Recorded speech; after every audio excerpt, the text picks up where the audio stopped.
Hello and welcome back to the Residual Royalty Academy. In this video, this is going to be an update to yesterday's video where I showed you this amazing niche, and this is the Victorian colouring book niche. So as you can see, you could either have gone for like Victorian houses or Victorian gowns or just general Victorian times colouring book. Like I said yesterday, I don't know anything about the Victorian times, but that isn't really the purpose of this video. The purpose of this video is actually going to be to show you how to hire an illustrator to make you a colouring book like this if you don't know how to do it yourself already, like I don't myself, and so I would always just hire it out to somebody else. So it's going to be a really great video, and hopefully if you've never used Upwork, this is going to allow you to really easily understand it, and it's going to allow you to go and post your own jobs. So what I've done here already is created a brand new Upwork account just to make things really simple, and just to show you exactly what you would need to do. So you just need to go and sign up for a free account, and once you've done that, you can post your first job. Make sure you choose the employer setting rather than the freelancer setting, as you won't be able to post a job, I don't think, if you've chosen yourself as a freelancer. So when you make your account, just make sure you chose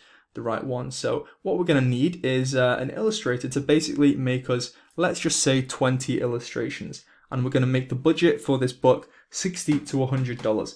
As that is what I feel is going to get you a great quality book. You could obviously go lower than $50, but if you do that, I think the quality might start lacking. So let's jump into Upwork, and all I'm going to do is show you exactly how to hire your first freelancer on this platform. And it's really easy, and like I say, Upwork is completely free to use.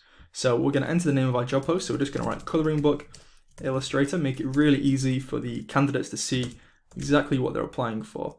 So we're going to do 20 detailed colouring pages, and we can also write the budget in the description as well, just so they know at a glance exactly how much they might get. So we're just going to write 60 to 120. This actually gives us a range of quality of people applying to the job when they come to apply a little bit later on. So we're just going to select illustration right there.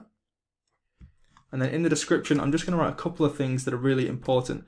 So make sure that you get yourself a copyright contract, because without a copyright contract, the illustrator could come back at any time and say, oh, hey, I have the rights to this book. And if you don't have a contract or some sort of agreement with this person on paper, you know, signed by both parties, that could cause problems down the line. So make sure you get a contract, and we're just going to say in the description, you will need to sign a copyright contract or intellectual property contract for this project. There we go, bang. So we're just going to get that one right out the park first, and here we're just going to put, hey there, I am looking to hire a colouring book page illustrator for a non-children's colouring book. You could say it's Victorian, but I tend to not put the niche in the description, as that's going to leave it open to theft from other employers on the platform. So I wouldn't actually make that publicly available. I would just tell them the niche once you've actually hired the person that you end up hiring. So I'm looking to hire a colouring book page illustrator for a non-children's colouring book. The pages will be quite detailed, and I have attached some images of the kind of quality I expect below. So what you actually want to do is go onto Amazon, and you want to take some screenshots of inside the books, use the look inside feature, and then you're going to actually go and attach those as files right here, so that the freelancer knows exactly what kind of quality you're expecting from them. So then you're going to say, please note, do not copy these illustrations. They are for inspiration only, and to let you see the level of illustration I need for the book.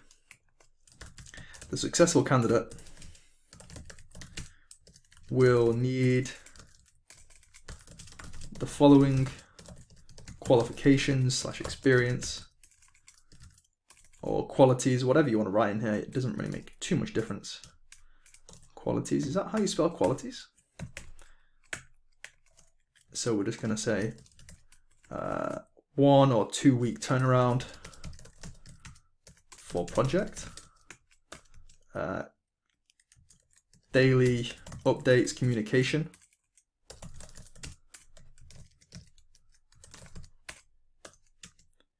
and whatever else you want to write in there, just write in there exactly what you want from the freelancer. So do not copy there for inspiration only, and to let you know the level of illustration that I need. And then you can just say, you do not need to make the book, just to upload the finished coloring pages into a shared Google Drive, something like that, or just Dropbox, or whatever you use to share files between people, or maybe they can actually just send them to you straight on Upwork. I think that's also going to be possible. So that is pretty much all we might need in here. So you might want to add some more qualities, or if you want to pass over some more information to them, then make sure you write that in there. And then you want to obviously make sure you've added your screenshots in there, so they know exactly what they're going to be doing, or the quality that you need. So screening questions, I tend to add this one here. Do you have any suggestions to make the project run successfully? And I don't tend to require a cover letter if it's going to be a really small and cheap project like this. So we're going to do sketch, we're going to do line drawing, just add as many of these as you can, and then you're going to get shown the most amount of candidates at the end. That's really important. So illustrated, and maybe not arts and crafts, contemporary, concept, just add a few different ones of these, minimal, that should be all good. And I tend to go for intermediate, as expert can be expensive, and this one you're probably not getting as much quality as you might want. Worldwide, of course, it doesn't really matter where they're from in this case. Who can see your job? I tend to choose this one here, as this means it can also go onto other search engines, and you can potentially get more people applying to the job. So you just only need one freelancer, so that's absolutely fine. And there are some more talent preferences here to select, and one I do tend to like is just to select either $100 or $1,000 earned. This is going to mean that they've actually got some experience on Upwork, they know how the platform works, and everything is more likely to run smoothly the more experienced they are with Upwork. So any level of English doesn't matter because they're not doing any writing. And then any job success, 80% and up is a good one to go for. And then of course, we are going for pay a fixed price. As you can see there, you can also pay by the hour, but we're just going to do a fixed price project, as then we know exactly how much we're spending at most. So we've got all our information in there. We're going to have our screenshots in there too. We've selected some tags, so we're going to get a maximum amount of people shown in just a second. And yeah, that's pretty much all we would need to do. So we're just going to do this, post job, and then it should, any second now, show us some potential people that we can hire. So here we go. So we've got Srijith right here, who looks really awesome. So we could invite Esen Haji right there. Maria has a cheap hourly rate, so that could definitely be a good candidate. So completed 5 illustration jobs, and she's in the top 1%, which is really awesome. So we're definitely going to invite her.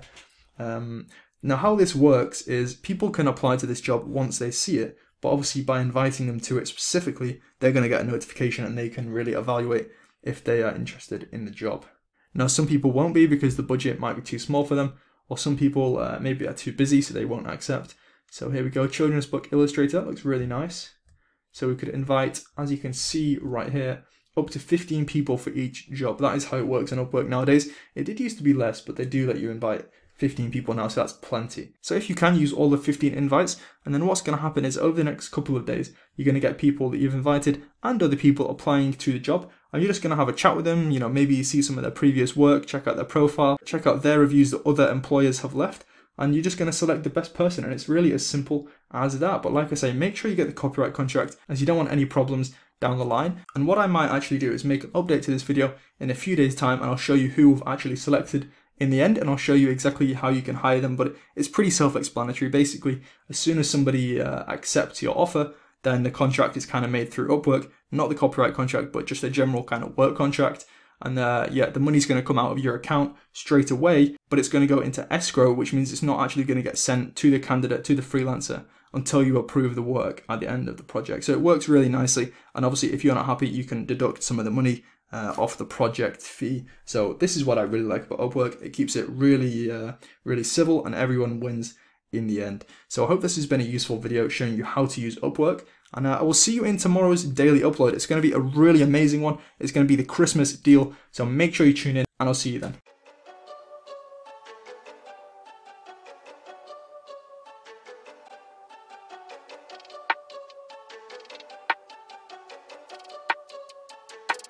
They wanna count me out before